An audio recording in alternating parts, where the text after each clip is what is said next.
Ora viva, boa tarde, seja bem-vindo a mais uma edição do Debate Internacional. É aqui onde nós analisamos tudo o que acontece fora de portas e que de forma direta e indireta acaba influenciando na nossa vida. E hoje não fugimos da regra, estamos aqui com convidados para juntos fazermos esta análise, como já fiz aqui na apresentação. E hoje contamos com a presença especial de cá, mais uma vez, do embaixador da Rússia, o senhor Alexander. É com ele que eu começo o programa, já lhe saudando. Boa tarde, Sr. Embaixador. Como está? Olá, boa tarde. Tudo bem, obrigado. Bem disposto? Bem disposto. Mais uma vez, seja bem-vindo ao Debate Internacional. Obrigado por convidar-me. Obrigado. Contamos também com o Mate Mulana, companheiro já de longa data aqui. É com ele que eu saúdo agora. Boa tarde.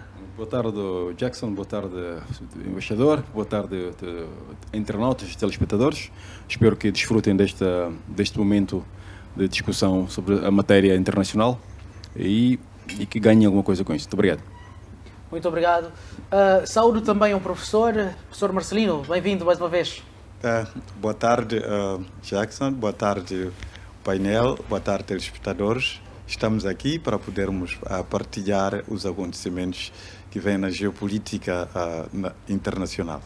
Muito obrigado. Bom, vou convidar já o meu irmão de casa. José, boa tarde. Como está? Boa tarde, Jackson. Boa tarde, embaixador. Boa tarde, colegas espanhol. Boa tarde, internautas lá em casa. Espero fazermos uma boa contribuição. Muito obrigado. Muito bem, muito obrigado. E é tempo sim de olharmos para aquilo que vai ser o nosso primeiro tema. O nosso tema é relacionado ao tratado ou aos acordos de Minsk. Em linhas gerais, o que é que teria falhado? O que é que faltou para estes acordos assinados em 2014 entre a Ucrânia, a Rússia e também as repúblicas populares de Donetsk e também de Lugansk? Eu vou começar mesmo com o embaixador da Rússia. Senhor embaixador, o que teria falhado nestes acordos? Talvez 2 dias atrás eu lhe respondia de uma maneira, mas agora me felicitou o antigo presidente da Ucrânia, o senhor Poroshenko. Precisamente um par de dias atrás, ele revelou numa entrevista vídeo com alguns senhores, gravada, e apareceu no internet, o que estava por detrás dos acordos de Minsk. Ele abertamente diz que quando eu assinei, diz ele, os acordos, já nós tivemos na mente de não cumpri-los. Foi só uma maniobra para usá-la como cortina de fumo, preparando-nos para futuras contraofensivas com a Rússia. Porque no momento da assinatura de Minsk II, o último dos Minsk, aquele que foi, afinal, aprovado pelo Conselho de Segurança da ONU, afinal, Poroshenko enganou o Conselho de Segurança, que ajudou, adicionou uma força internacional a este acordo, no momento quando as tropas do governo nazi de Kiev, depois daquele golpe do Estado em 2014, atacando as zonas da Ucrânia que não aderiram ao golpe de Estado, protestaram, zonas dos russoparlantes,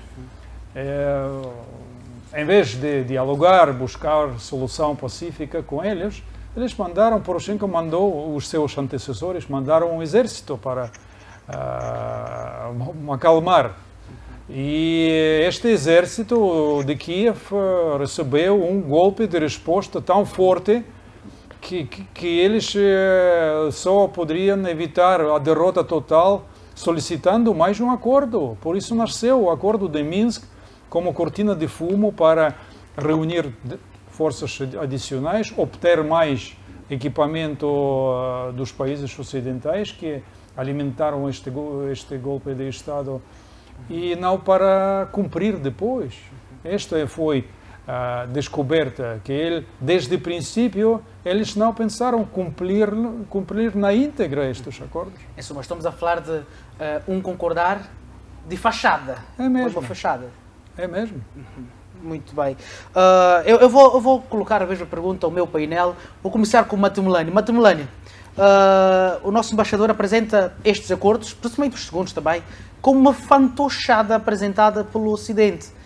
Apresenta-lhe a mesma situação. Bom, Jackson, na verdade, eu em várias outras intervenções falei sobre a questão dos acordos de Minsk, que são uma pedra fundamental neste conflito, nesta catástrofe, nesta tragédia que vai acontecendo. É assim, era estranho, na verdade, que os acordos de Minsk, que têm, como disse o embaixador, que têm um estatuto de lei internacional, porque foi aprovado pelo Conselho de Segurança da ONU. Sim. E, como se sabe, aquele Conselho de Segurança tem maioria ocidental. E essa maioria ocidental é aquela que apoia a Ucrânia. Portanto, aparentemente, pela lógica das coisas, os acordos de Minsk deviam ser implementados. Que não havia nada que impedisse aquilo. Não houve imposição da Rússia como tal, porque aquilo passou pelo Conselho de Segurança. Só que vimos durante anos a Rússia a lutar, a exigir que se implementassem os acordos, mas eles nunca chegaram a coisa. E pensou-se que não sabia qual seria a causa, não sabia o certo. Mas, como disse agora o embaixador, quer dizer, a questão o Poroshenko, o ex-presidente ucraniano, abertamente, não é, em entrevista via Zoom, quer dizer, vídeo entrevista, se fosse áudio ainda pudesse dizer que, bom, há aí uma montagem, é uma falcatrua feita. É que foi mesmo via de Zoom, quando os pranksters se fizeram passar pelo antigo embaixador americano na Rússia, o McFaul, perguntaram-lhe claramente sobre a questão do Minsk. E o embaixador disse que nunca houve intenção de implementar este acordo.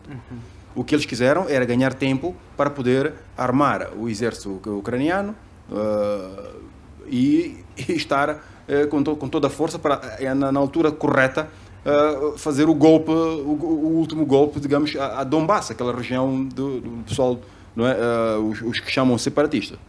E daí onde vem a questão, porque hoje em dia fala-se muito do facto, não é? Acusa-se a Rússia, Vladimir Putin, de atacar a Ucrânia deliberadamente sem nenhuma causa aparente.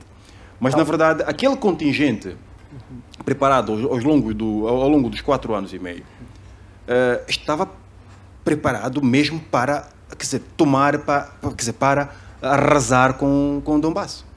E a Rússia, o que fez a 24 de fevereiro foi uma antecipação deste processo.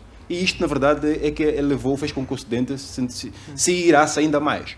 Portanto, repito, que eu tenho dito sempre, que a Rússia não começou esta guerra, mas sim colocou um termo e evitou uma escalação, digamos, escalonamento muito pior, que seria hoje, talvez nas fronteiras russas. Portanto, é mais um ponto daquilo que chamamos sempre de dois pesos, do lado de critérios, 2 pesos, 2 medidas. Não é? O Ocidente geralmente procura enganar naquilo não é, nos tratados que diz assumir. Sim. Muito bem. Matebelene, gostei quando estava aqui a dizer que isto tudo foi uma preparação para dar o armamento ou para colocar a Ucrânia numa situação que se calhar ela mesma já desejava estar. Porque é o que me parece. E veja só, Jackson, é que se for desde que começou a operação especial, um dos objetivos era libertar Donetsk e Donbass, não é? Donbass, e depois para além da desmilitarização e denazificação.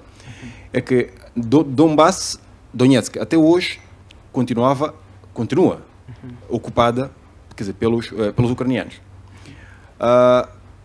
Aquela força preparada ao longo dos 4 anos e meio era tão forte, tão robusta, que a Rússia não conseguiu ainda eliminá-los de lá. Só agora, nas última semana e meia, é que, paulatinamente, a Rússia está a afastar aquele pessoal dali. Portanto, essa é uma prova de que era um exército altamente treinado, com um sistema de defesa, não é?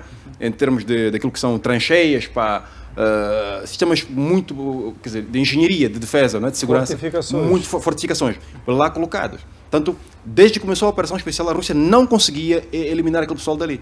Tanto para perceber até qual é a dimensão disto. Muito bem. Professor, eu vou na mesma linhagem. Já percebi que aqui o pensamento que o Matebelene nos apresenta é o mesmo que o senhor embaixador está a apresentar, que praticamente foi mais um agir estratégico para armar a Ucrânia, para sei lá, um possível ataque, alguma coisa. Sabemos nós que o Ocidente sempre olhou para a Rússia não como um parceiro, mas como um adversário. Lhe apresento esta situação, professor.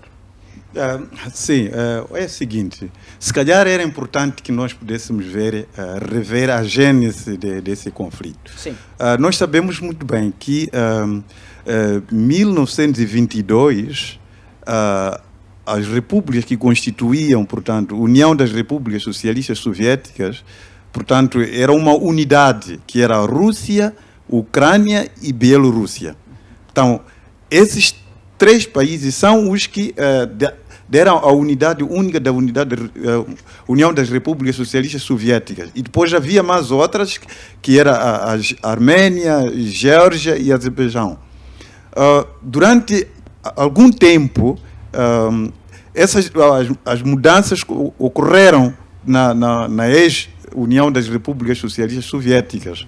Vieram se juntar mais outros países e que foi anunciado, se não me engano, em 1956, anunciou-se agora a união de mais de 15 países, portanto, que compunham a ex-União das Repúblicas Socialistas Soviéticas. Mas o Ocidente não ficou satisfeito com essa união e criou condições para começar a namorar alguns países dessa união para que começassem aquele movimento de liberalização. E esse movimento começou a ganhar o seu grande input quando se introduz a perestroika. Então, esse grande movimento é que criou uma situação da dissolução da ex-União das Repúblicas Socialistas Soviéticas. E isso era o objetivo do Ocidente. O Ocidente em nenhum momento estava satisfeito com aquela união. Provavelmente foi aproveitado também aqui alguma fragilidade no concernente das políticas dessa união. Nessa altura, quem que estava a gerir o território era a Rússia, que era o país mais poderoso dentre os 15 países que constituíam a União. E era também a Rússia que tinha o controle político, portanto, da situação dos 15 países. Então, provavelmente, esses países que compunham a União não se sentiram, de certa maneira, satisfeitos e, por conseguinte, o Ocidente aproveitou-se dessa insatisfação desses países para começar a namorá-los a sair da União. Eis a razão que esse movimento acabou ganhando e chegou àquela questão da divisão desses países. Quer dizer, é inconcebível hoje a Ucrânia. A Ucrânia é o grau, portanto, está intimamente ligado à Rússia, é como a Bielorrússia. Portanto, esses três países que anteriormente foram uma única unidade, para hoje haver essa separação é extremamente difícil. São povos irmãos existentes naquelas zonas. Então, dificilmente esse conflito vai encontrar um momento de poder terminar, enquanto não se puder encontrar novamente um momento de união desses países. Ou tem que se encontrar uma nova estratégia de união desses países. Isso até podemos transportar para os outros países. O nosso país, por exemplo, alguns já começam a sustentar a questão de federalismo. O federalismo, muitas das vezes, acaba caindo nessa situação. O atual partido no poder, todos os dias o lema é a unidade nacional. Então, se se cria essa questão do federalismo, o que vai acontecer é algumas zonas que se considerarem autônomas, elas vão começar já a ganhar aquele interesse de quererem gerir as suas próprias finanças, como aconteceu com esses outros países. Então, é um conflito dificilmente de terminar em face da ligação que a Rússia e a Ucrânia têm desde os tempos remotos. Muito bem. Eu vou pegar no pensamento do professor e vou apresentar para você, José. Estamos a falar de dois países que a história nos mostra que são irmãos. No entanto, um espreitou a casa do vizinho, achou melhor e está a criar confusão. Eu vejo divergir um pouco. Eu vejo voltar um pouco para aquilo que são eu vou tentar focar e colocar um pouco o papel da mão externa. Sim. E da mão externa ocidental, que de certa forma os Estados Unidos achou que havia ganho a Guerra Fria. Ninguém deu esse veredito, mas com o colapso da União Soviética eles acharam que tinham ganho a Guerra Fria e começaram depois a desrespeitar um acordo que havia existido, que era para que a OTAN, nesse caso a NATO, não expandisse mais para o leste. E isto leva-nos aos protestos de Euromaidan, em que claramente ali surgiu um áudio em que a senhora Victoria Nuland, que tinha sido apontada pelo Departamento de Estado na altura do governo do Obama, para poder conduzir aqueles protestos do Euromaidan, que foram, na verdade, um golpe de Estado a um presidente eleito da Ucrânia. Se a memória não me trai o nome, era Yanukovych. Então, foi um golpe de Estado levado a cabo pelo Ocidente.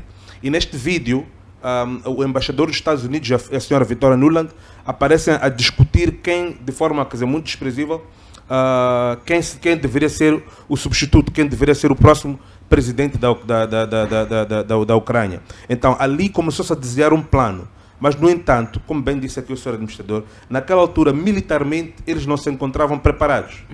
Não se encontravam em 2014, naquela altura, preparados para poder fazer face, poder fazer um ataque frente a frente militarmente. Então, este plano foi continuando porque a Ucrânia continua a receber treinamentos.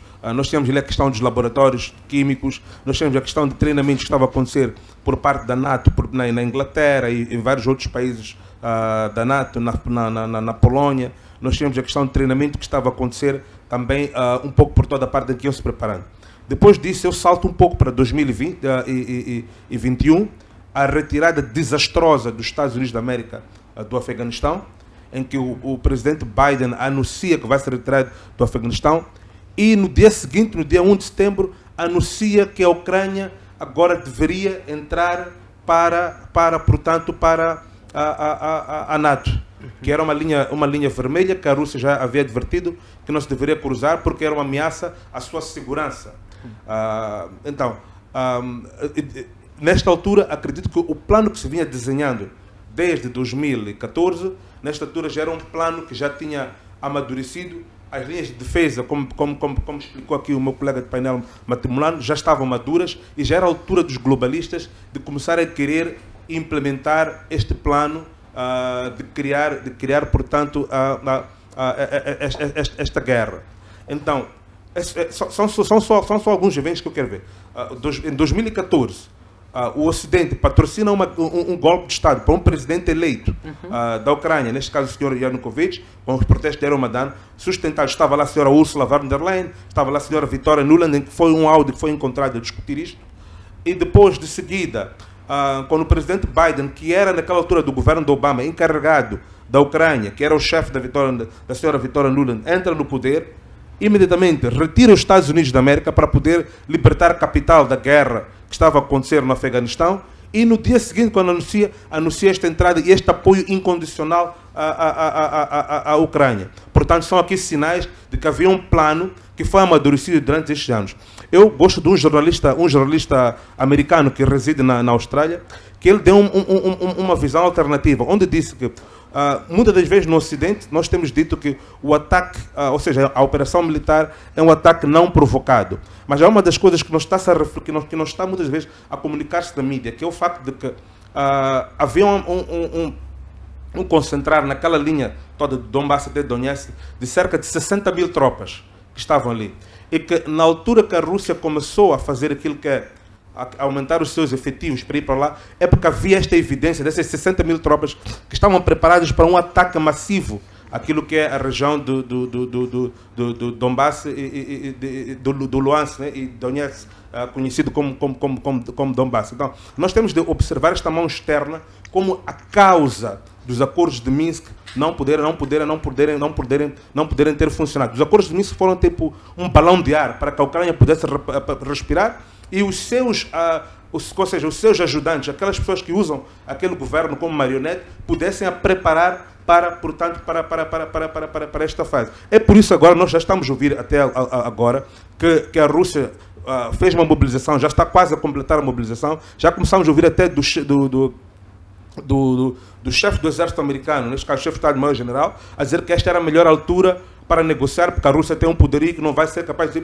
Já sabem que numa fase que está mobilizada, a realidade vai ser diferente do que numa altura que tinha 120 mil homens contra uma vaga de um país todo. Então, a minha pergunta fica no ar. Será que existe sinceridade nesta tentativa de tentar promover negociações, quando temos 30 mil homens a serem treinados na Inglaterra, ou será que é aquilo que a gente quer dizer, um balão de ar para poder respirar? Então, fica esta pergunta no ar. Queria fazer uma pergunta, embaixador. Também está à vontade. Sim, queria fazer uma pergunta. Na altura da União, portanto, logo no início, 1922, estava lá a Rússia, Ucrânia, Bielorrússia, para além da Geórgia, Armênia. E a Rússia, ela tinha um papel importante no concernente ao controle do território, assim como o poder político, igualmente no controle financeiro. Não será a questão da dissolução não teve impulso naquilo que podemos dizer que a Rússia acabou não dando espaço aos outros países a ter o controle financeiro dos seus próprios países, ou a Rússia não conseguiu fazer uma melhor distribuição de poder político, de riqueza com relação aos outros países, e isso criou condições para que os países irmãos acabassem se dissociar do pai, que é a Rússia. Eu gostava de perceber, porque a gênese de tudo isso pode estar aí. Por que razão é que esses países acabaram fugindo do pai, que era a Rússia? Então, o que terá acontecido com a Rússia? Estamos a dizer que a dissociação pode ter sido a razão da dissociação. Sim, bom, sim, provavelmente esses países começaram-se a sentir alheios ou naquilo que eram as suas riquezas, provavelmente iam no nível central, que era a Rússia, e que esses países continuavam pobres. E provavelmente o Ocidente aproveitou-se disso para poder namorar esses países a sair da União, por forma a que eles possam se desenvolver. Eu queria ouvir o comentário do Sua Excelência Embaixador. Bom, no meio disso. O que terá falhado para que os seus países irmãos tivessem aliado ao Ocidente? Senhor Embaixador, passo-lhe esta pergunta que o professor fez. Muito obrigado. De veras, é uma pergunta interessante e é difícil de responder, porque não há uma resposta, uma causa única só. Seguramente não foi a causa de que a Rússia, como dizem alguns politólogos no ocidental, estava explotando outras repúblicas, como o centro colonial está a explotar os povos pobres da sua periferia. Quando aconteceu a Revolução de Outubro, encabeçada por Vladimir Lenin, afinal, graças a ele, a Ucrânia formou-se nas fronteiras que agora existem, ainda existem. O centro econômico de todo este Império Russo, ou a União Soviética que foi formada depois, estava mesmo na Rússia. Todas as partes das repúblicas foram muito menos desenvolvidas. É por isso que a essência do internacionalismo russo nasceu no governo de Bolchevique naquela era, porque a maioria da gente na Ucrânia, nas repúblicas da Ásia, repúblicas bálticas também, no Caucásicas, maioria analfabeta, economicamente não desenvolvida. No momento da dissolução da União Soviética, o nível de vida de muitas repúblicas foi muito mais alto que médio na Rússia, no território russo. Muito mais, incomparavelmente com a correlação destas potenciais no momento da criação da União Soviética. Por isso, não é esta a razão econômica que provocou esta separação. Quando na família nasce uma criança, toda a família ajuda a crescer, mas quando esta criança já está madura, sai da família, porque já pensa que pode viver sozinho. Assim só. Por isso, com um pouco de cirurgia política, os países, corretamente mencionou, foram aliciadas, namoradas por alguns países para separar-se. Mas a separação não para o bem deles, para o mal da Rússia foi feito, para arrancar estes países, porque divide and reign, divide e reina, é esta política, a essência da política ocidental de sempre. E sigue a fazer o mesmo com a Federação da Rússia atual, porque o nosso país também é federação. Nós temos 89 regiões, muitas repúblicas nacionais. No nosso país a gente fala mais de 100 línguas diferentes.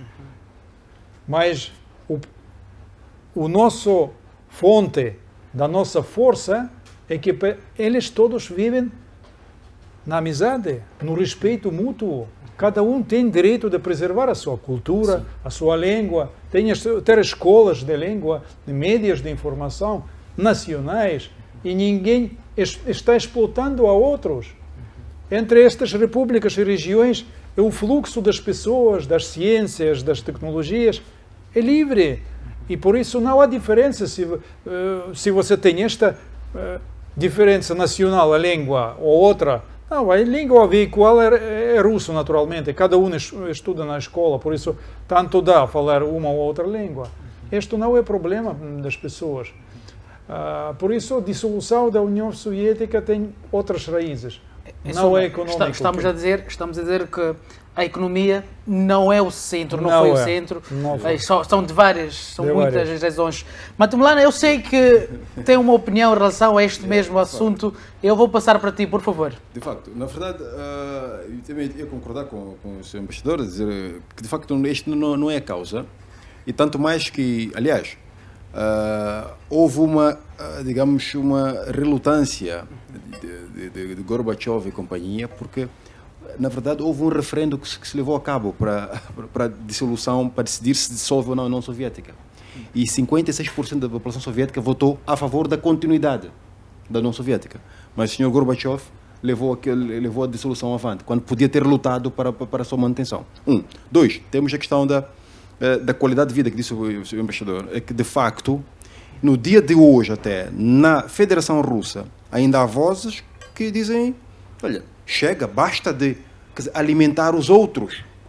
Porque povos russos, de regiões russas, dentro da própria Rússia, viviam mal em relação àqueles das repúblicas, quer dizer, digamos, socialistas, né? As repúblicas que se adicionaram, os irmãos. Temos repúblicas hoje que, em termos de grande, quer dizer, ímpeto tecnológico e tudo mais, não tem como, mas eles produzem aviões. Têm capacidade de produção de aviões, por exemplo. Não é? A própria Ucrânia, depois, ela é a única, pelo menos, diria, quer dizer, mais do que qualquer outra, que nunca se devia queixar pela questão da exploração económica. Porque a Ucrânia, de todas as repúblicas socialistas, né, soviéticas, excluindo a Rússia, é o país que tinha o maior potencial económico. Sim. Quer dizer, o parque industrial, de mão de obra qualificada e tudo mais, quer dizer, tinha tudo a Ucrânia para ser hoje, até ultrapassar talvez uma Suíça, ou uma Suíça, por exemplo. Portanto, não é por aí. De facto, esta confusão toda tem que ver com, quer dizer, é uma perseguição já antiga. Então, estamos a falar de uma colocação ocidental a uma história diferente. Exato, Jackson, veja só que isto vem historicamente. Os anglo-saxos sempre foram por cima da Rússia, quer dizer, procuraram de todas as maneiras dilacerar, destruir a Rússia. Tentaram, a história diz, temos marcos importantes, não é? 1612, 1812, 1941, quer dizer, onde o Ocidente todo vai com tudo para cima da Rússia. E sabemos porquê. É a questão da luta civilizacional, a questão dos recursos. A Rússia é riquíssima em recursos. Então, a pergunta que eu coloco sempre, digo, faça uma comparação. Se o Ocidente foi capaz de sair de lá, da Europa, vir cá para a África, colonizar por causa dos recursos que a África tem, quer dizer, o novo espaço pela cabeça que em algum momento ele possa tentar fazer o mesmo para a Rússia. Não está mais perto, né? Sim, mas não conseguiu porquê? Porque a Rússia sempre esteve em condições de se defender. Mas esta é como se fosse um fetiche. Okay? É um fetiche ocidental. Quer dizer, de quando em vez procurar entrar, ver se, quer dizer, e testar aí, digamos, aquilo que é o core russo. Mas, desculpa, professor, o José já tinha dado sinal antes, eu gostava que ele passasse a palavra, depois voltamos.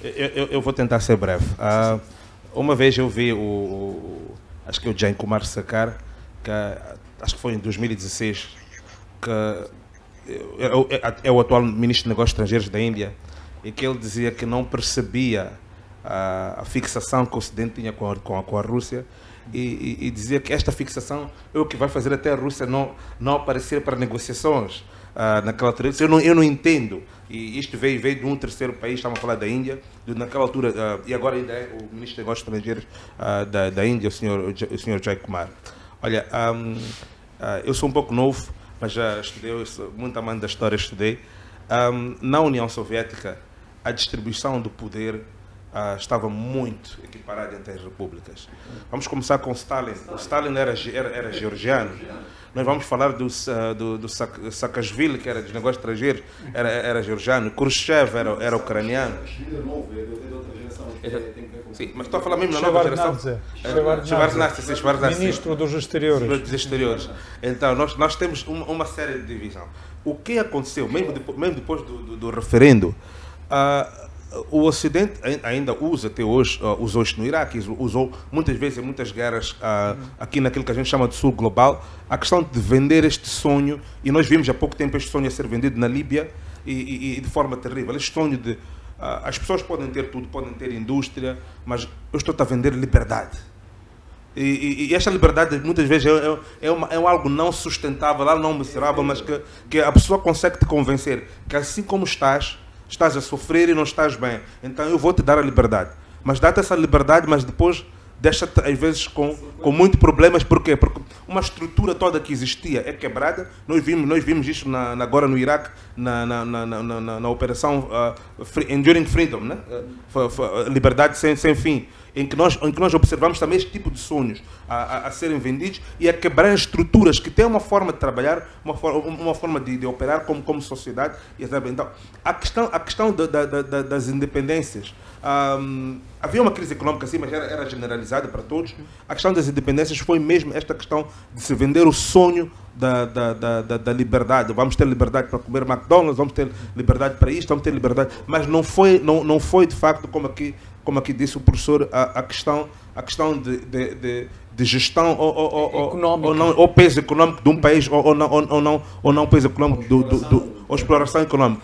Então foi esta questão de ideologias, de que o sonho ocidental deve ser melhor. Foi mesmo uma questão ideológica. O sonho ocidental deve ser melhor, e então nós vamos aderir àquilo que é a modalidade e a forma de estar do sonho ocidental. Aliás, é uma arma que até agora é usada em todos os sítios que há grandes revoluções.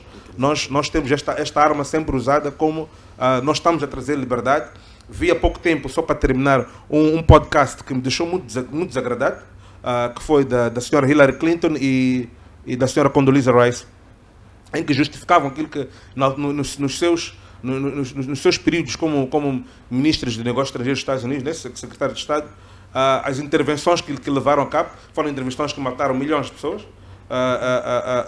mas que justificavam que era mesmo para trazer aquilo que era a liberdade, que era para trazer a liberdade. O discurso da liberdade, sempre. Exatamente. Então, nós temos de olhar isto neste prisma e não num prisma de falta de visão, porque mesmo a própria estrutura daquilo que era o Politburo na altura da União Soviética mostra que as coisas estavam muito equiparadas. Nós temos o centro de lançamento de mísseis, que até hoje está fora da Rússia, está no Cazaquistão. Nós temos indústrias divididas e por aí em diante. Então não estamos, não seja este que vai ser o ponto.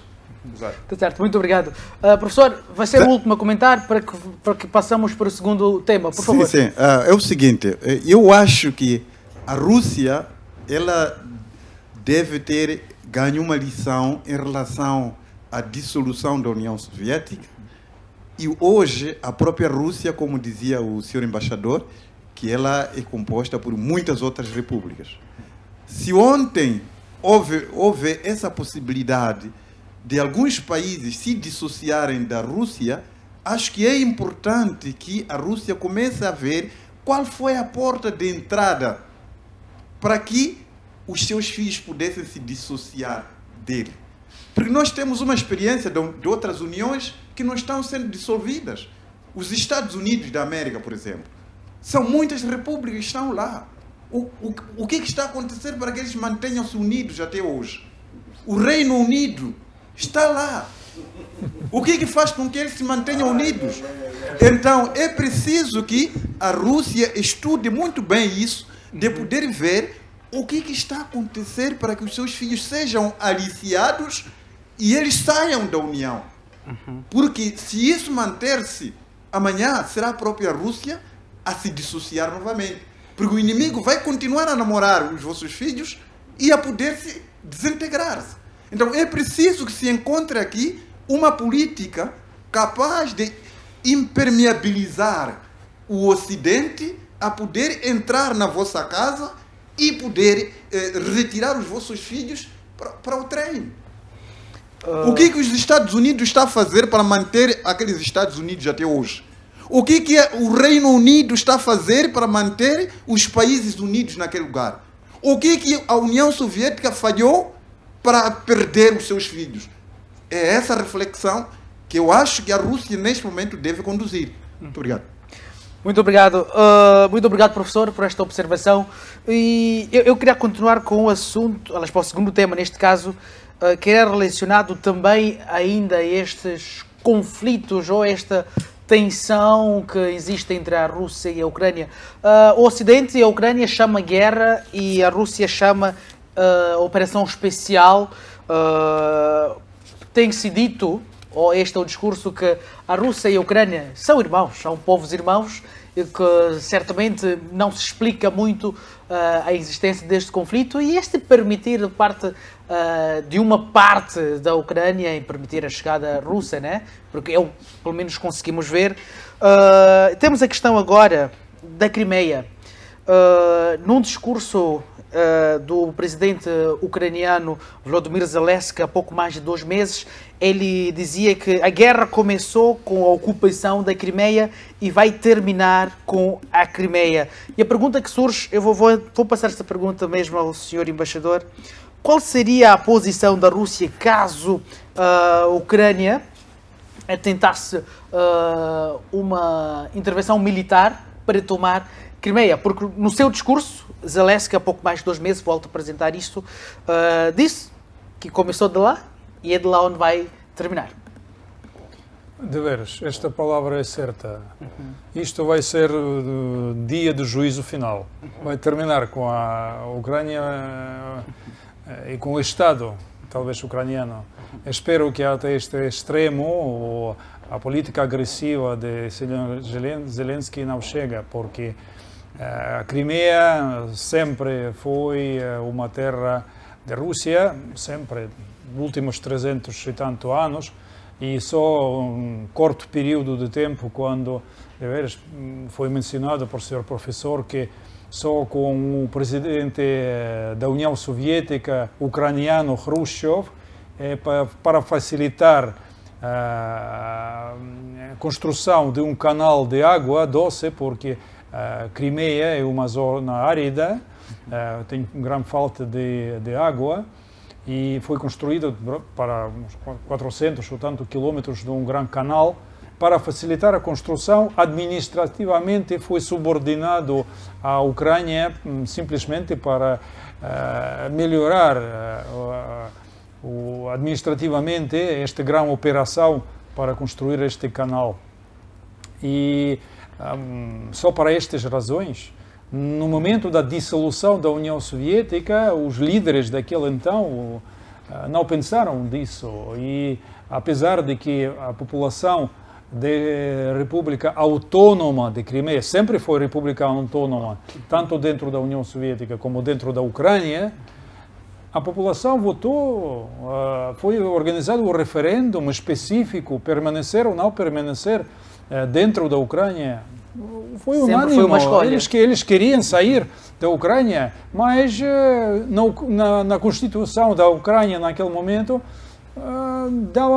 estavam alguns razões jurídicas que teriam que exigir permisso do centro da Crimeia, e afinal esta a vocação, este desejo do povo de permanecer com a Rússia, 90 e tanto por cento russo-parlantes e russos dentro deste. Por isso sempre foi e será para sempre a terra russa. Será sempre. Mas eu gostava que a gente pegasse este pensamento de Zelensky. Ele faz sentido, olhando mesmo para a prática. Estava a explicar aqui que a Crimeia teve lá sempre o povo russo. Afinal de contas, estes países, em linhas gerais, são parceiros, são irmãos. E esse discurso faz sentido para a Rússia? Dizer que, olha, nós vamos para lá, o dia D será lá. Bom, eu não discuto deveres se seguimos confirmar. Não estamos em guerra com ucranianos. Sim. São deveres povo, a nossa família, os mesmos. A diferença linguística mínima, a história comum. Não existia nunca Ucrânia. A mesma palavra Ucrânia significa parte da borda. São territórios da fronteira, sempre consideravam. Mas como o país é tão grande, naturalmente surgem algumas diferenças linguísticas, regionais, culturais. E é normal. É normal. Para um país que tem 1000 anos de história, claro que o povo russo desenvolveu-se e surgiram pontos de quando os russos tiveram, já têm características um pouco diferentes. Por isso, não é que a Rússia quer aniquilar o povo ucraniano. Não, são os mesmos ucranianos. A nossa família, temos milhões de famílias onde o marido ou mulher são ucranianos. Vivemos juntos sem problemas. O problema foi artificialmente criada. O problema da Ucrânia foi criada. Existe em cronologia certa. No final do século XIX, foi uma operação dos serviços especiais do Império Austríaco, que tinha razão para ocupar mais e mais terras do Império Russo naquele então, agarrando uma parte do território histórico russo, onde estes sentimentos nacionalistas, separatistas, foram mais fortes. Eles ajudaram, puseram mais lenha nesta fogueira nacionalista, bem aproveitada por Hitler depois. Tem que reconhecer que por que nós chamamos agora os nazistas, aquelas forças que estão no poder em Kiev. Porque eles heredaram a filosofia dos colaborantes de Hitler durante a Segunda Guerra Mundial. Porque quando Hitler ocupou a parte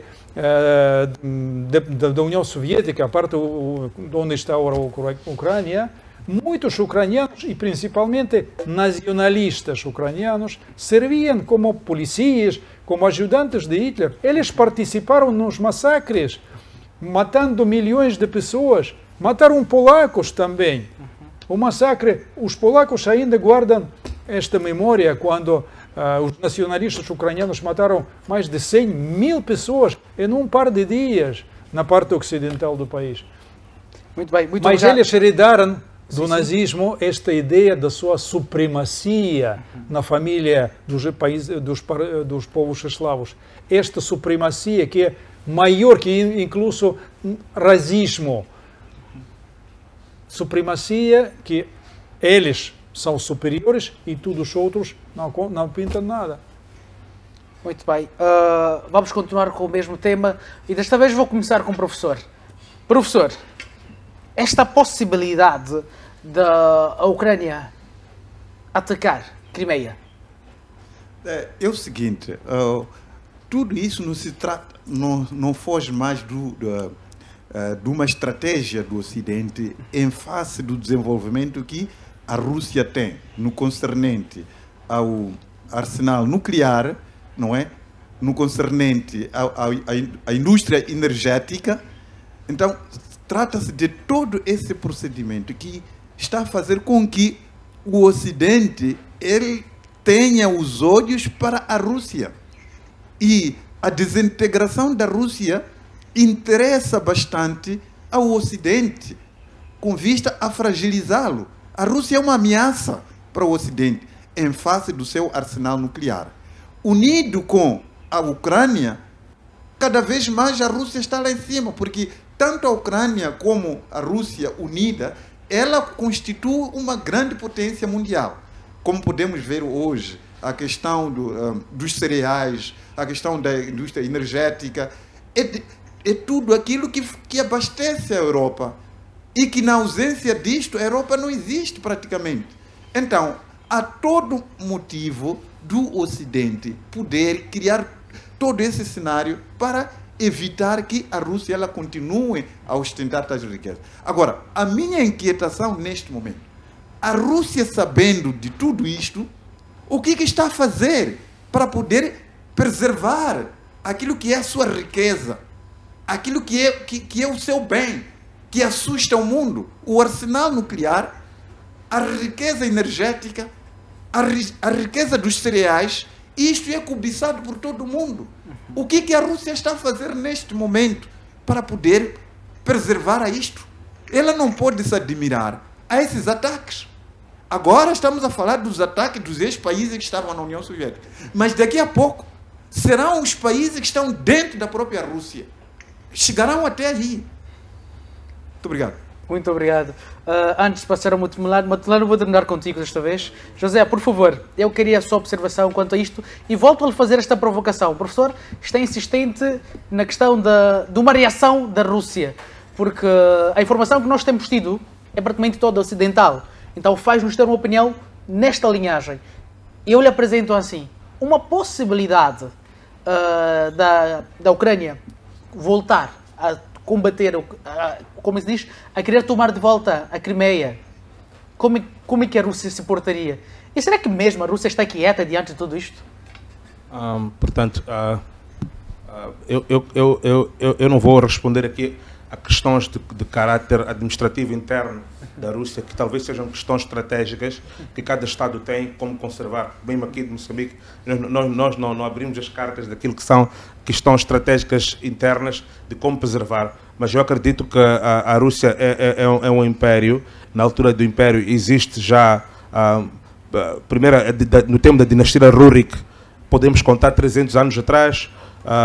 Se começarmos dos Kievan Rus, podemos começar a contar 1000 anos. E depois podemos contar até agora, depois da queda da União Soviética, podemos contar 30 e tal anos e podemos saber que está estável e que a Rússia tem um controle das faculdades daquilo que são as suas fronteiras. Eu não vou me adiantar isto. Eu vou comentar, vou responder agora à questão da Crimeia, que o presidente Volodymyr Zelensky tem estado a falar ultimamente. E até realizou, acho que há 2 meses atrás, a questão da Conferência da Crimeia. Mas esta conferência que realizou da Crimeia, nós podemos notar que tinha muitas ausências. Os principais delegados que estavam lá eram da Polónia, e a Polónia é um país que nós sabemos caracteristicamente muito anti-russo. Como disse há pouco tempo o secretário, esqueço o nome, o porta-voz do Kremlin, acho que a memória já não me traz o nome cá dele, como bem disse, Peskov, e também falou, e também podemos ver que os países que estavam lá, além da Polónia, eram os países bálticos, portanto, um grupo de países que são historicamente muito anti-russos, até que, apesar de não ser os países que mais contribuem nesta guerra, são os países que mais estão ativos em atiçar mais o fogo em atos de sabotagem contra a Rússia. Agora, quanto à Crimeia, eu vou falar aqui em termos estratégia militares. Existe no Ocidente um grupo de neoconservadores que até acreditam que é perigoso, mas que até acreditam que é possível, numa guerra nuclear tática, é possível o Ocidente ou a NATO contra a Rússia ganhar, o que é um pensamento muito irresponsável e muito perigoso para aquilo que é o resto do mundo, que estão dispostos a escalonar as coisas até que não haja fim. É como se em Washington DC não houvesse ninguém com as faculdades mentais intactas para poder agir em prol daquilo que é o benefício da humanidade, porque este é um evento que teria causas muito tristes para a humanidade, para a humanidade toda. Ninguém seria vencedor. Agora, o chefe de Estado-Maior norte-americano, aquilo que eles chamam de Chief Joint of Staff, o Sr. Mills, há pouco tempo falou de uma coisa interessante. Ele disse que ele não antevê como os ucranianos, quando começou a sugerir que houvesse negociações, que ele não antevê, como os ucranianos dizem, uma derrota total da Rússia, que incluía a recuperação da Crimeia, ele disse que aquilo é muito pouco provável. Ele vê como algo impossível. Estamos a falar de alguém militar, e não é militar russo, é militar dos Estados Unidos, que neste momento se encontra como o principal arqui-inimigo, e é um militar de carreira, e que tem entendimento daquilo que são as capacidades russas, que tem entendimento daquilo que está acontecendo no terreno. Uma coisa é nós fazermos uma guerra de propaganda, e começamos a dizer desde março que a Rússia já não tem mísseis, mas cada vez a Rússia surpreende e quer empregar e vai em frente. Então, daquilo que o homem militar, não estou a falar aqui de políticos, daquilo que o militar entende como aquilo que é a questão do teatro operacional. Estamos a falar de uns Estados Unidos agora que diz que está sem estoque de munições. Estava a falar de um acidente agora, cada vez que vai mais um round de ajuda, as ajudas começam a diminuir. Estava a falar em termos militares, táticos. Os militares, todos são unânimes a dizer que é muito pouco provável, não há probabilidade disso acontecer. Primeiro, porque está muito bem guarnecida. Primeiro, porque os caminhos de acesso não seriam possíveis. Primeiro, porque a Ucrânia, neste momento, não tem portanto, uma força naval. Então, é algo muito improvável. Tirando a questão militar, a Rússia vê a Crimeia como parte integrante do seu território. E, além disso, a população da Crimeia não se vê como uma população ucraniana. É importante notar que o embaixador disse aqui há pouco tempo que, mesmo naquele período, sempre foi considerada uma república autónoma dentro portanto, da Ucrânia. Então, por estas razões todas, e porque está muito bem guarnecida, por esta razão toda, eu não acredito que seja possível. Este é o sonho que o Zelensky está a oferecer. Mas duas coisas. Os patrocinadores da Ucrânia, os patrocinadores do regime de Zelensky, estariam dispostos a pagar o preço para isto? É uma pergunta que também acho que é pouco provável. Já eles próprios vêm dizendo agora que é pouco provável que a Ucrânia até venha, que a Crimeia até venha a fazer parte de alguma futura negociação. Quer dizer, que o mundo próprio já vê a Crimeia como uma parte integrante da Rússia. Existem um ou dois agitadores no mundo, como sempre, falei dos países bálticos, alguns países, que tentam puxar esta narrativa que é para que a rendição da Rússia seja, ou seja, o ataque à Rússia, a vitória da Ucrânia, contemple também a Crimeia. Mas, como eu disse, especialistas militares, o atual comandante do exército norte-americano, que também é líder das operações, disse que isto é pouco provável, ou seja, algo que está fora de questão. Muito bem. Matimulani, antes do intervalo eu queria ir contigo, ainda no mesmo assunto. Ao voltar vamos para outro, mas lhe apresento o mesmo cenário. Ok, muito obrigado.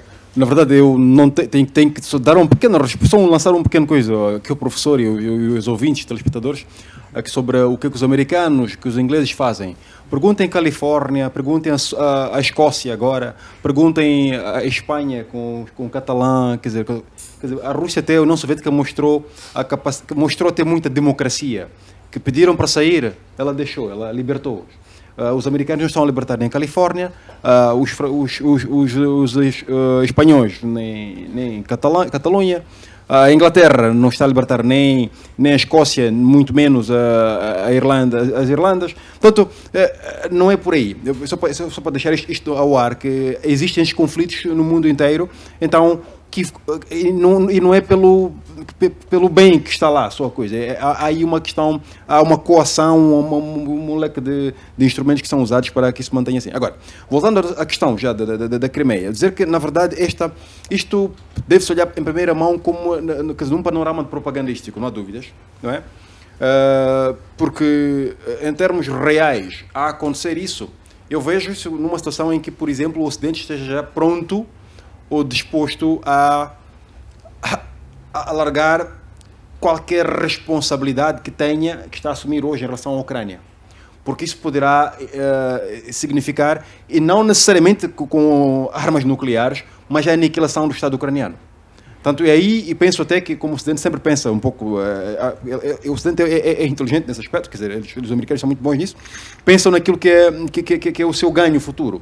Porque hoje, se a Ucrânia mantém-se intacta, ou aquilo que resta da Ucrânia, como um Estado independente e demais, como eles já se comprometeram a restaurar, a ajudar a reconstruir a Ucrânia. E esse dinheiro, isto diz hoje que há dinheiro, hoje que está-se a ganhar na venda de armas. Mas suponhamos que a guerra hoje termine, ok? Vamos ver em quanto tempo a Ucrânia será reerguida. Quanto apoio irá para a Ucrânia? Nenhum, praticamente.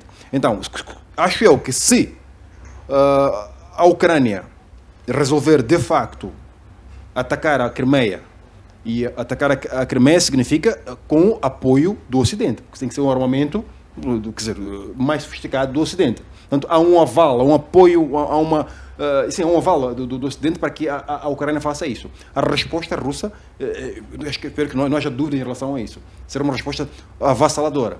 E tanto mais que, neste momento, e o Mills também disse isso, não é? Que a Rússia, na verdade, até agora não está a usar nem 20% daquilo que é o seu poderio. Portanto, até agora, com estas dificuldades, mas não está a usar nem estes 20%.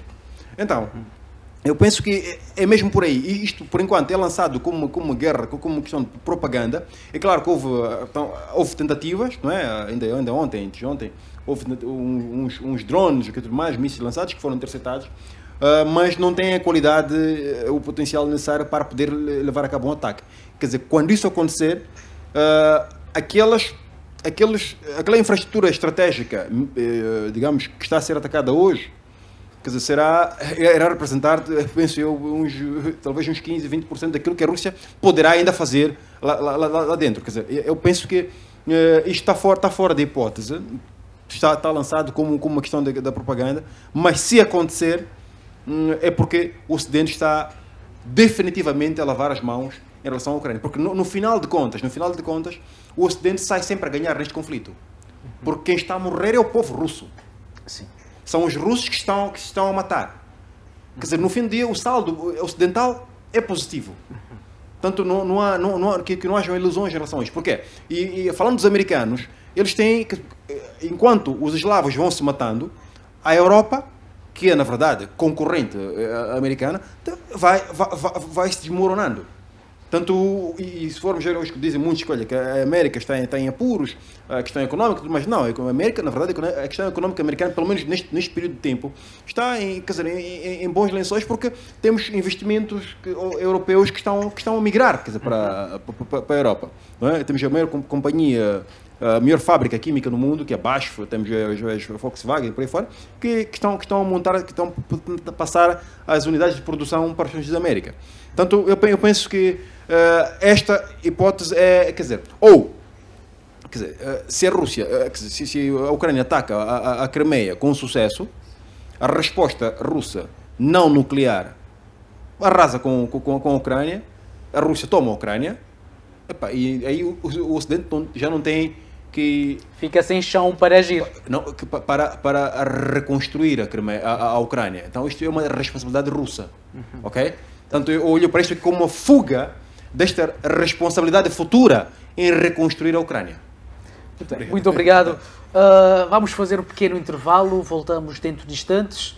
Não saia daí porque ainda temos muito que debater neste programa. Até já.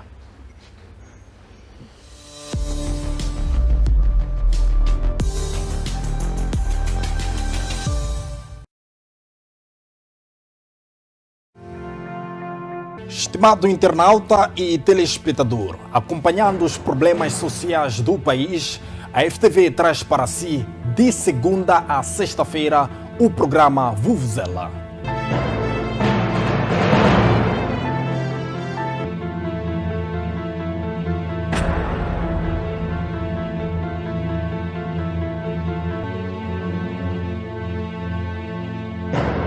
Jornalismo dinâmico e responsável, trazemos as notícias do dia a dia dos moçambicanos. Desde casos candentes... Quem dominava essas tabelas pequenas era eu. Quem fazia os cálculos era eu. Essa é que é a confusão. Muito bem. Desculpa, meritíssimo, posso acrescentar? Só quero acrescentar para esta confusão ficar esclarecida. Debates e também reportagens na sua localidade. Esses gatunos, quando entram na cadeia, não ficam. Logo saem. Estou cansado, mas deixamos da gente as nossas sotaque aqui nesse bairro, não existe. Não existe sotaque nesse bairro. Temos um encontro marcado das 12 às 3, de segunda a sexta-feira, aqui na FTV, na televisão que faz da sua visão uma realidade.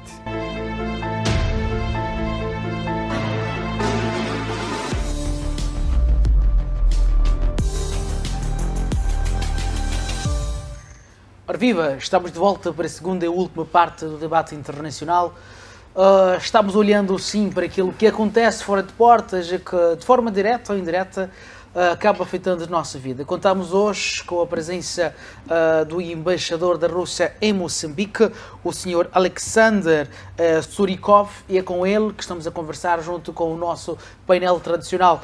E falando em conversar, é tempo sim de dar continuidade àquilo que está agendado aqui como tema para hoje. Vamos ao nosso terceiro e penúltimo tema, que é o posicionamento da Rússia sobre um possível acordo de paz com a Ucrânia, à semelhança do que aconteceu este mês mesmo, a retoma dos acordos de exportação de grãos da Ucrânia. Senhor Embaixador, estamos a ver o conflito, está a acontecer. Como já tinha dito antes, são dois povos irmãos que não faz sentido estarem a divergir, mas um possível acordo de paz está aberto à Rússia? Sim, desde o princípio estava aberto. Incluso antes do conflito oferecemos de maneira pacífica, dialogante, chegar a um entendimento. Só vale lembrar a mão estendida do Sr. Putin aos parceiros ocidentais no final do ano anterior, estabelecer um sistema, um acordo juridicamente vinculante para os países ocidentais de não oferecer nenhuma, digamos, ameaça uns a outros, garantir a segurança de todos, porque a segurança ou está para todos neste espaço europeu, ou não é segurança, porque se a segurança de um país se realiza a custo de insegurança de outro, não existe situação de segurança. Por isso, desde muito tempo, a Rússia estava a proclamar pela paz, pelo entendimento em forma dialogante. Desde o início da operação, nós nunca fechamos portas para, através do diálogo, chegar a um acordo, a um entendimento com o governo, tanto da Ucrânia como os seus donos nos países ocidentais, porque o Sr. Zelensky não é soberano nestes aspectos. Quem provocou esta confrontação não foi ele, foram aquelas forças que estão por detrás do Zelensky, que instigaram, que armaram estas forças nazistas na Ucrânia. Nós, desde o princípio, declaramos que esta operação tem fins específicos, uma vez cumpridos, acabamos. E, de maneira efetiva, nós mostramos prontidão para a negociação. No abril, em Istambul, havia uma ronda de conversações, foram elaborados alguns princípios do acordo, mas o Zelensky depois tirou tudo isto para o cesto e finalizou as conversas. Incluso proibiu-se a falar de qualquer diálogo. Por decreto do presidente, ele proibiu incluso falar de entendimento. Só no campo de batalha, só adquirindo a vitória. Bom, que eles tentam, e os seus parceiros ocidentais também lhe apoiaram nesta aventura, porque podemos lembrar as palavras de Borrell, este ministro dos Exteriores da União Europeia, de outros políticos que declararam que sim, só a vitória tem que ser obtida no campo de batalha. Nós, da nossa parte, estamos sempre abertos para este diálogo, sem condições de entrar, só parando suministro de armas, parando o fogo, porque cada dia o bombardeio sigue.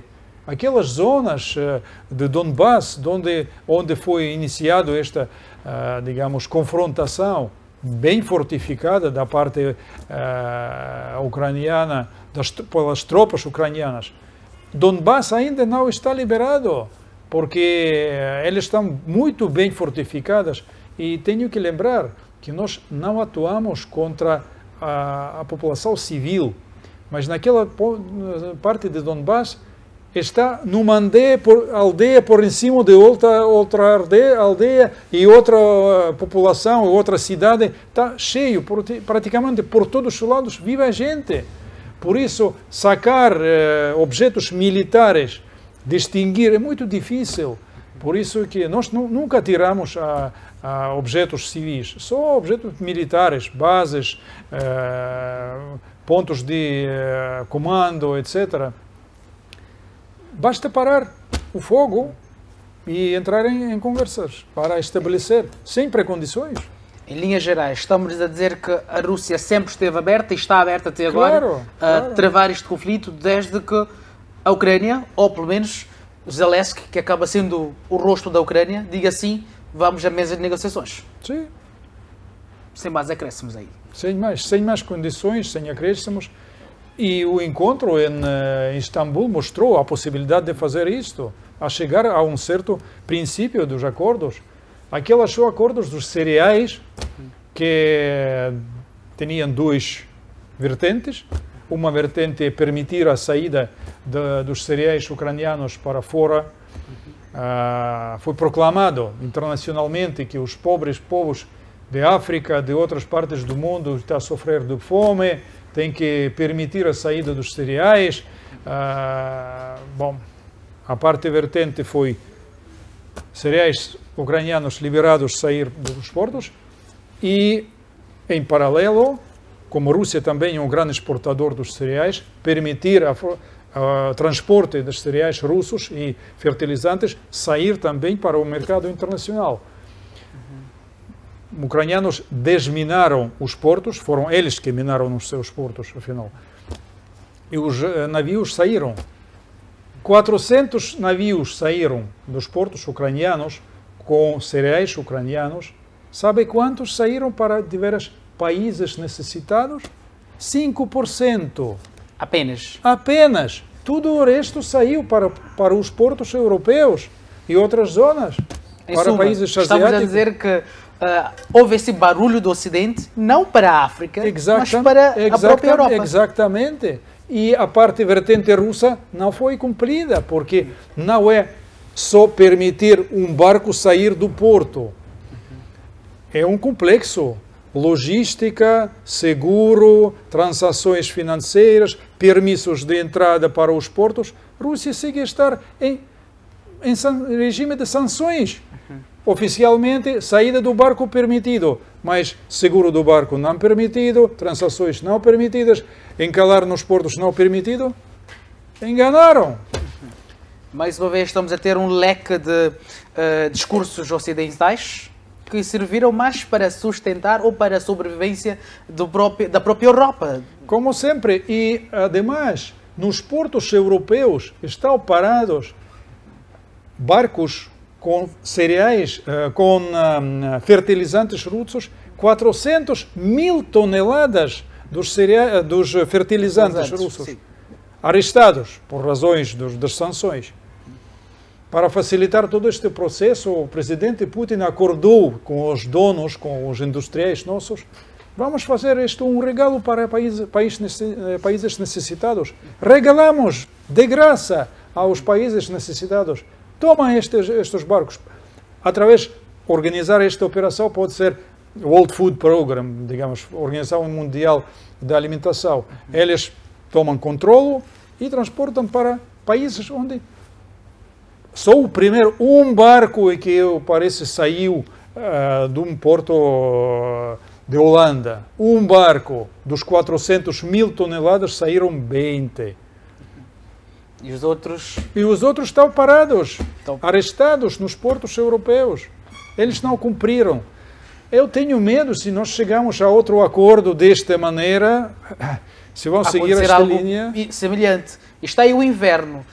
Partimos do princípio de que a Europa é sustentada pelo gás russo para este inverno. O que é que nós podemos perspectivar? Para a Europa? Sim. Bom, não é o meu turno falar da Europa, naturalmente eles melhor perguntar a colegas do corpo diplomático europeu, mas toda a riqueza dos países, falamos ocidentais da Europa, durante séculos, foi alimentada por roubar os outros. Eles chuparam os sumos da riqueza das matérias-primas de todos os países do mundo. E eles se acostumaram a este processo. Desde a Rússia, um fluxo de cereais, de gás, de petróleo barato. E eles construíram a competitividade da sua indústria precisamente por usar matéria-prima barata. Barata, várias razões, políticas, militares, etc., etc., mercado. Agora, eles organizaram estas sanções contra o nosso país, sanções em sentido corte dos nossos gasodutos, incluso fisicamente. Este ataque terrorista contra o gasoduto por Mar Báltico foi um ataque dos serviços secretos britânicos ou outros dos países ocidentais, está claro, porque nenhum mergulhador não pode baixar para 100 metros de profundidade e fazer uma explosão de tal envergadura que 50 metros do tubo de 1 metro de diâmetro desapareceu. Foi uma explosão enorme, torpedas, não sei, com a quantidade de explosivo tem que ser usado. Foi uma operação específica. Bom, eles cortaram o fluxo do gás russo. Não queremos mais depender da Rússia, declararam eles, e agora não dependem. Um pequeno gasoduto ainda suministra gás. Durante este período da operação, eles depositaram uma quantidade suficiente para aguentar o inverno. Por isso, não tenho dúvida que eles vão aguentar o inverno até primavera e tempo. Mas todo este barulho provocou a subida dos preços. Os preços preços de gás que a Alemanha comprava na Rússia foi menos de $200 por 1000 metros cúbicos ou algo assim. Agora é 3.000. 200 e 3.000. Estás a ver a diferença? Muito grande. Eles encheram os seus depósitos cheios com os preços de 200. Durante o inverno vão desgastar tudo isso e já não tem outro suministro. A alternativa americana, e isto é a operação dos americanos, que eles querem fazer esta operação contra a Europa, o custo de gás líquido desde a América é 4 vezes mais caro. Eles compram, claro que podem buscar no mercado internacional outro gás, 4 vezes mais caro. E agora pensamos da competitividade. Se vocês construiu a produção de alguma coisa, química, indústria, siderúrgica, etc., e amanhã, no ano seguinte, vai ser 4 vezes mais caro. Sim. No momento quando a Rússia está a seguir vender as mesmas, gás, petróleo, outros produtos, a outros países pelo preço anterior. A competitividade de outros vão subir. Por isso, eu vejo no horizonte desindustrialização da Europa. Eles vão viver tempos difíceis por razão dos seus próprios políticos, que eles escolheram o caminho a seguir cegamente, o líder americano, que afinal vai apoderar-se do dinheiro europeu e atrair para si, para consolidar a indústria americana com inversões europeias. Temos que lembrar que 80 anos atrás, quando o sistema de Bretton Woods foi criado e o dólar como uma divisa a serviço de todos foi inventada e tomada como estandarte das transações, Estados Unidos produziam quase 60% do GDP mundial. Produto de todo o mundo, 60% foi americano. Agora menos de 18%. E eles seguem controlar 90% de transações de divisa. Claro que a economia americana, com a introdução destes câmbios tecnológicos, etc., sofreu uma certa desindustrialização. E agora eles necessitam muito os conhecimentos, os equipamentos, as indústrias para volver a ser de novo uma potência industrial. E a custo dos europeus vão fazer isto agora rápido, em alguns anos. Pronto, estamos a ver dias negros, pelo menos para boa parte da Europa. Vou começar com o José desta vez. José, uma possibilidade de paz entre a Rússia e a Ucrânia. Que análise? A minha análise é simples. Este é um tema que já debatemos aqui várias vezes.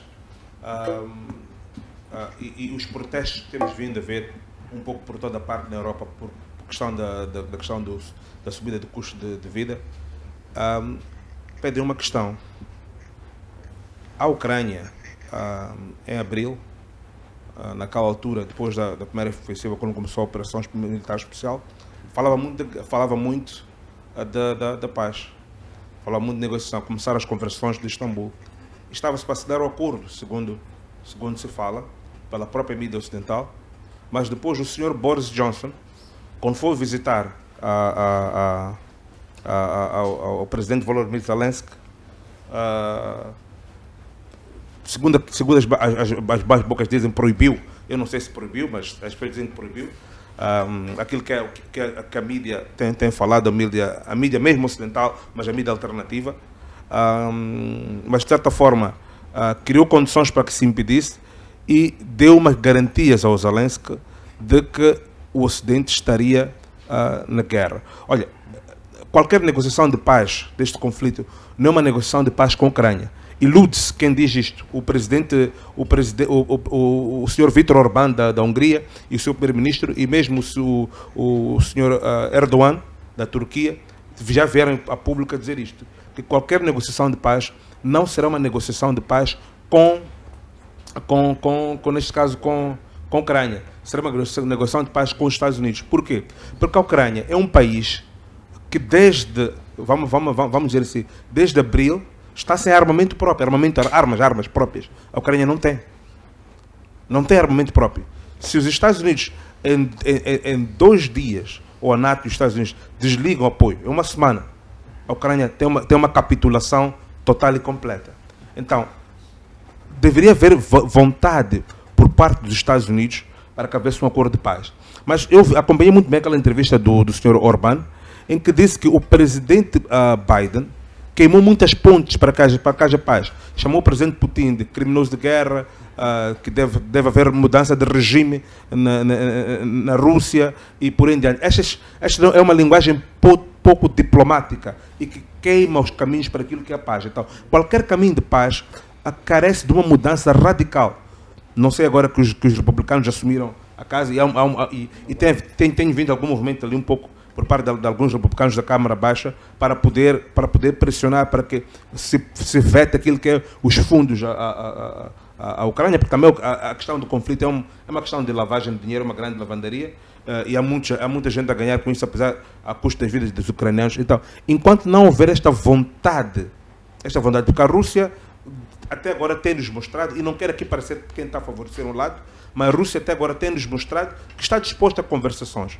Mas quem tem dito que não está disposto a conversações e que tem sido chamado à mesa, até por os seus constituintes, seus cidadãos, é o lado americano que está a falar somente de escalonamento. Para terminar, vou dar um exemplo só para ficar por reflexão aqui para os nossos internautas. Há pouco tempo começou a campanha de bombardeamento, que é só para ver que a Rússia, no princípio, podia ter começado uma guerra assim como os americanos começaram na Líbia e no Iraque, que é uma questão de bombardeamento de comunicações e por aí diante, mas tratando-se de uma operação militar especial de um país irmão, estas são infraestruturas que no princípio não foram afetadas. Mas agora percebendo-se que a guerra é entre a Rússia e a NATO, porque esta guerra já não é com a Ucrânia, é a Rússia, e mais 30 países do Ocidente global, começou-se agora esta questão de destruir infraestruturas que permitem aquilo que é a movimentação livre de armamento e até daqueles mercenários que chamam de legião livre internacional. Para ver. Agora a Rússia começou a fazer, e o Ocidente não tinha resposta para a campanha de bombardeamento. E, ao invés de se falar de paz, ao invés de se falar de uma processão à média de negociação, está-se a falar de trazermos sistemas de defesa antiaérea. Este não é um posicionamento de quem está disposto a ter uma paz. É um posicionamento de quem está disposto a prolongar esta guerra. Então, enquanto não houver esta vontade política da parte de Washington DC, porque até nem são os países da Europa. Os países da Europa estão a andar a reboque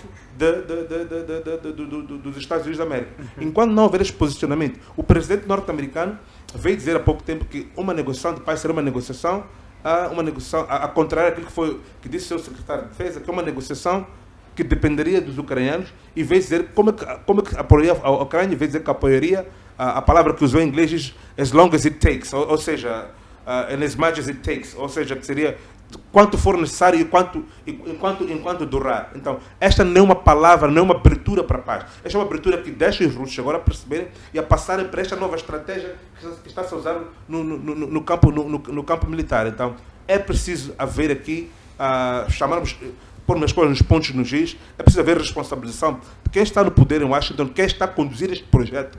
A Ucrânia, a senhora Victoria Nuland e seus sequazes lá, para que, na verdade, façam uma mudança de postura para que haja paz. Enquanto não houver isto, não vejo uma capacidade, uma possibilidade de uma paz duradoura. Qualquer paz seria uma paz só para a Ucrânia se reorganizar e poder respirar um pouco.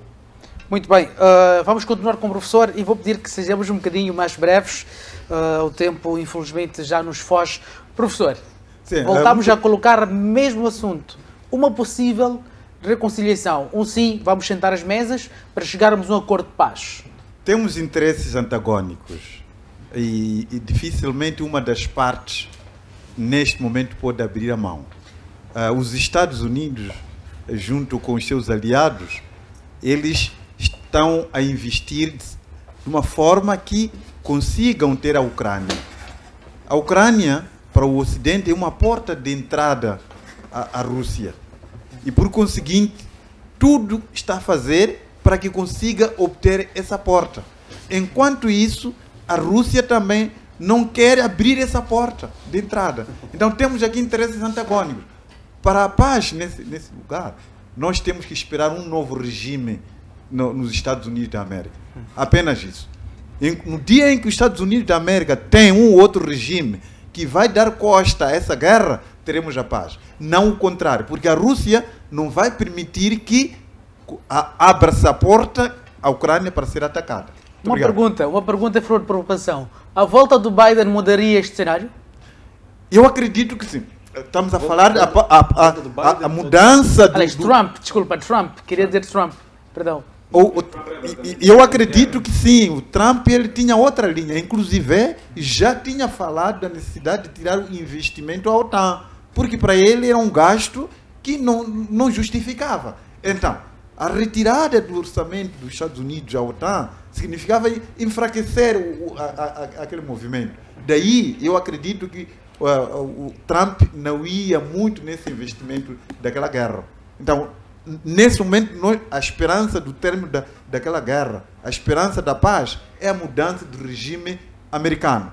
Não o contrário, porque a Rússia nunca vai permitir abrir a mão em termos da sua defesa. Porque sabe muito bem que a abertura da porta de entrada da Ucrânia significa a entrada da Rússia. Por isso que a Rússia vai até as últimas consequências para poder sair vencedor naquela questão. Muito bem. Matimulani, eu vou lhe fazer uma provocação. Quero colocar um bolo maior para você. Temos a possibilidade, vemos a possibilidade de um ok, vamos sentar à mesa para conversar. Uma provável continuação, não chegada de Trump, continuidade de Biden. Isso seria possível? E se no futuro próximo as coisas mudam nos Estados Unidos e chega Trump para a presidência? Bom, na verdade eu sou pouco otimista em relação a isto. Quer dizer, seja lá quem estiver nos Estados Unidos da América, a retórica será a mesma. Porque neste momento, paradoxalmente, quem está a fazer guerra com a mão no fogo, como se diz, com a mão na massa, são os democratas, mas em grande coisa quem está a ganhar dinheiro são os republicanos. Porque o complexo militar norte-americano é detido pelos republicanos. É sabido desde há muito isso, porque se dizia sempre que os republicanos criavam guerras. Portanto, o que podem fazer neste momento os republicanos, a mudança de regime tanto falada, é simplesmente ir e procurar pontos para beliscar o oponente político, para a questão interna. Certo. Mas externamente, só há uma saída, é a Rússia que terá que colocar o ponto final naquilo. Portanto, e quando a Rússia diz que está disposta a conversar, e o Presidente também disse isso agora, já pressupõe que as condições estão lá. Porque no início deste conflito da operação especial, falava-se de Donetsk e Donbass. Sim. Era a condição até 24 de fevereiro. Mas hoje, não se deve discutir sobre Kherson, Zaporozhye, Donbass, Lugansk e Crimea, como é óbvio. Portanto, a Rússia está disposta a conversar, mas estas 4 regiões são intocáveis. Elas devem ser liberadas. Portanto, é onde está a grande, quer dizer, é o preço da teimosia inicial em sentar-se à mesa e negociar. Aliás, Henry Kissinger já tinha falado sobre isso. Quanto mais tarde chegarem à mesa de conversar com os russos, quer dizer, a vossa posição de negociação estará mais fragilizada. E é por isso que eu digo que neste momento a Ucrânia não é um bem por si só, como para os americanos. Quer dizer, é mais uma máquina de lavar dinheiro, uma máquina de fazer dinheiro, e ao mesmo tempo tem um bônus que é a destruição de uma civilização, de um povo, quer dizer, que é inimigo, quer dizer, do norte-americano, por assim dizer, e que ao mesmo tempo com uma tarefa dupla, ou tripla até, que é enfraquecer ainda mais a Europa. Portanto, é uma jogada a 3 andares, que tem que ver com aquilo que é a fragilidade da própria América. Quer dizer, ela, ao perder esta hegemonia, ela sente que já não tem como recuperá-la, então ela tem que garantir que, quer dizer, há uma esfera de influência, um polo geográfico, onde ela ainda pode quer dizer, mandar. Portanto, é o que está a acontecer neste momento. Portanto, penso que é mesmo isto. O resto, o ponto, as conversações serão colocadas pela Rússia. A Rússia quer ditar o fim deste conflito. Obrigado. Muito bem. Muito bem. Vamos continuar, senhores. No nosso último tema, vamos falar dos 10 meses.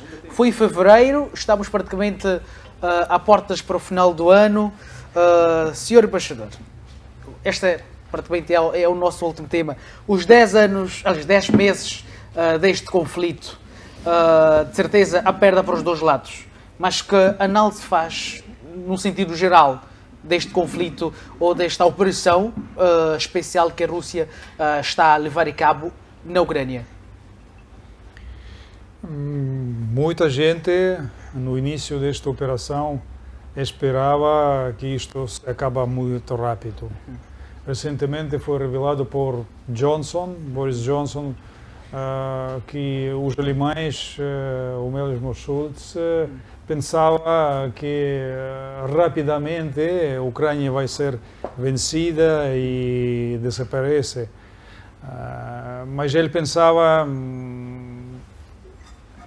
em termos da guerra, como os americanos arrasavam na operação Tudo Vivo, como fizeram no Iraque, na Líbia, na Síria. Esta operação não destas. Esta operação, repito, não é contra o povo da Ucrânia, exclusivamente contra as tropas nazistas, equipa militar ucraniano. Por isso, a operação não se desenvolve de uma maneira de guerras tradicionais. Nós atuamos de maneira como cirúrgica, tirando raízes de militarismo ucraniano para chegar a cumprimento de 3 tarefas que o senhor presidente Vladimir Putin planteou no início da operação. As razões desta operação foram, primeiro, defender e liberar, se for possível, o povo russo-parlante de Donbass. Segundo, desmilitarizar a Ucrânia, porque já com tantas armas e com o futuro ingresso na NATO, oferecia já um perigo existencial para a Rússia, porque a fronteira da NATO aproximada às nossas fronteiras deixava 5 minutos de voo de um míssil deste território até Kremlin. É um perigo existencial, não pode ser. E a terceira tarefa, denazificar este regime na Ucrânia, que representa o perigo não só para o povo ucraniano mesmo, que está a sofrer disso, o perigo de renascimento do nazismo na Europa. Este perigo também existe.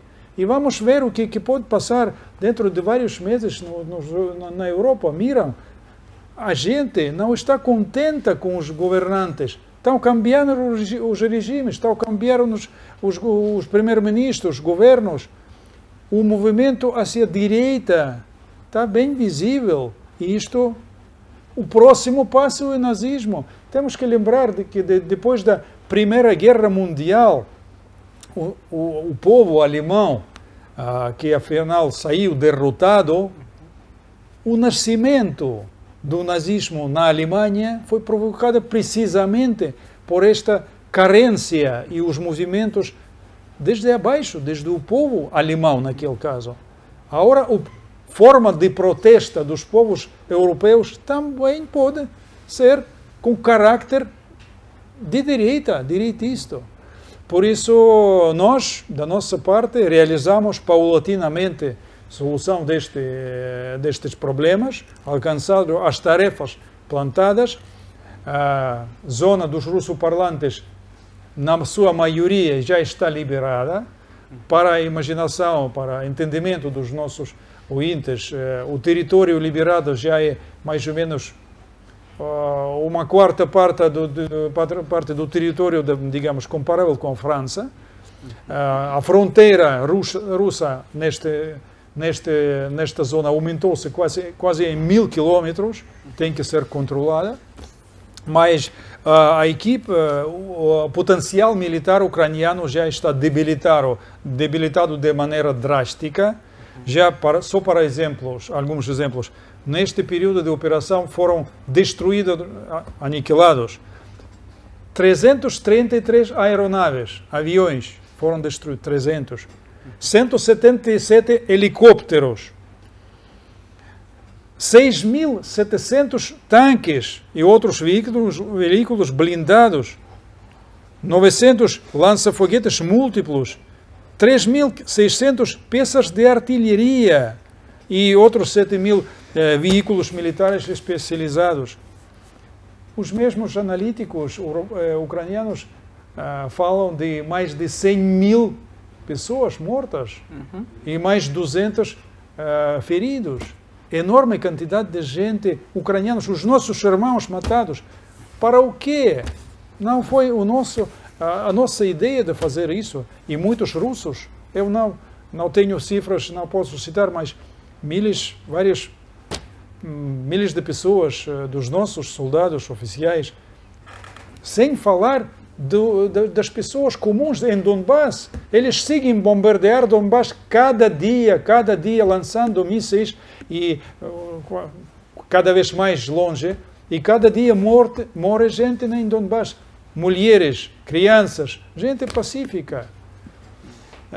Temos que acabar com isso, mas quando se deveras amadurece suficientemente o governo de Kiev, não sei, ou quando chega alguma força que consiga persuadir de maneira pacífica ou de maneira violenta, acontece também de vez em quando no mundo, que a cúpula ucraniana cambia as opiniões e vai dizer basta, porque qualquer que seja a ofensa, o ódio, nunca pode ser eterna.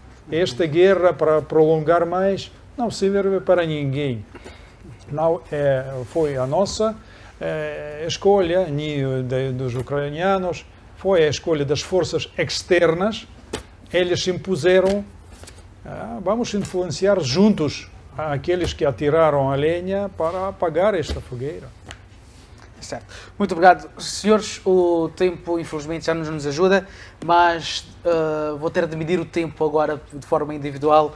Vou iniciar com o Mati Mulana. Mati Mulana, em 1 minuto, gostava que me fizesse, assim se diz, uma análise desses 10 meses de conflito. Bom, 10 meses de conflito é continuidade. Estou a ver aqui a questão, um escalonamento, a continuidade de escalonamento. Porquê? Porque o Ocidente já entregou todo o armamento convencional de curto e médio alcance, de mais ou menos, quer dizer, aquele que podia aguentar uma situação de menos escalonamento. Neste momento, o discurso é esse, de fornecer equipamento de maior alcance. É que o que está em causa não é que eles queiram fazer isso, na verdade, é que eles já não têm o equipamento de pequeno, curto, médio alcance para entregar, porque a indústria, quer dizer, as suas reservas estão digamos, escassaram, não é? Então eles vão fazer isto, então esperamos que a coisa aconteça de facto, quer dizer, que o conflito possa assumir, digamos, escalões muito elevados, e enquanto, quer dizer, ou então a Rússia terá que colocar fim nisto, e esperamos, na verdade, neste momento, toda a esperança é para ver neste corte do inverno, como é que a Rússia será a portar agora aqui neste coisa, porque na verdade não existe, nunca existirá uma vontade política para conversar, não existe vontade política, tem que existir uma imposição quer dizer, a conversação, e quem está em condições de fazer isto neste momento é a Rússia. Muito obrigado, Mati Mulana. Agora vou com o professor. Professor, são 10 meses, daqui a pouco vamos a 1 ano com este conflito, do jeito que as coisas estão. Seu ponto de vista? Muita pena das perdas, sobretudo por parte da Rússia, porque quem que está neste momento a perder é o povo russo. Está-se a matar entre eles, não é? Está-se a destruir aquilo que a União construiu.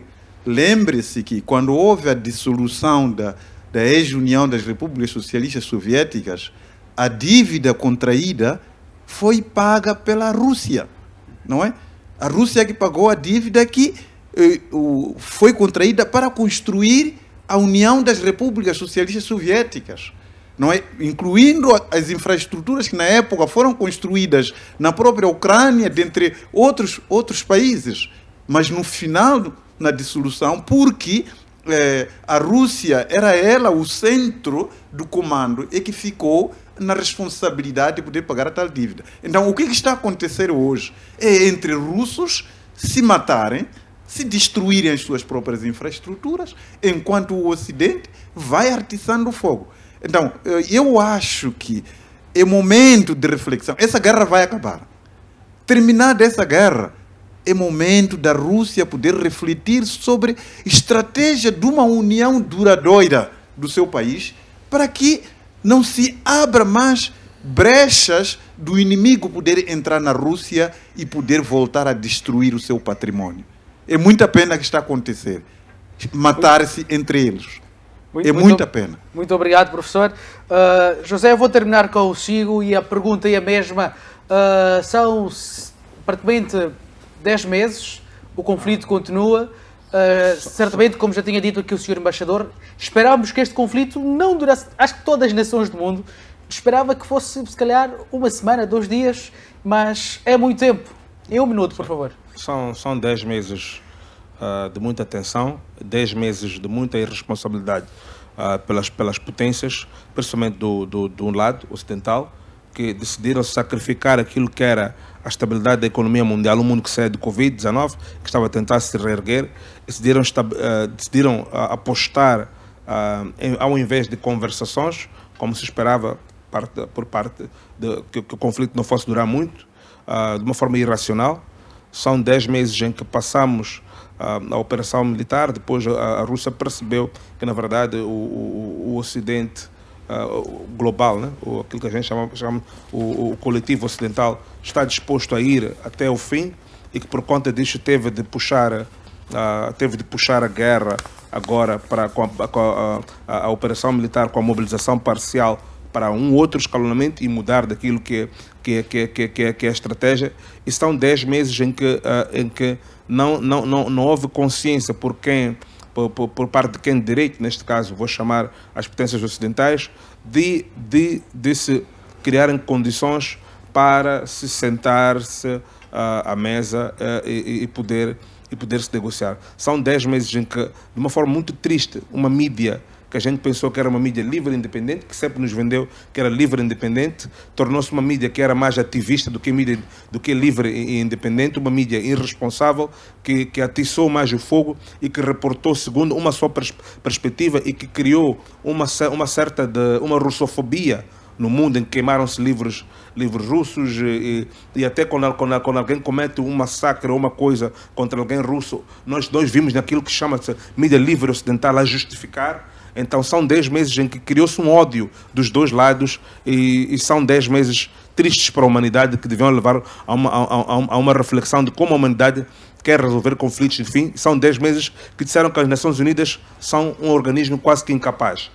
É a reflexão que eu faço. Muito bem, muito obrigado, senhores. Antes de dar a palavra ao senhor embaixador para a despedida, eu vou começar com o professor. Últimas considerações, professor. Eu vou ter que dizer em 10 segundos, porque estamos mesmo acima da hora. Últimas considerações, estamos mesmo no fim. Sim.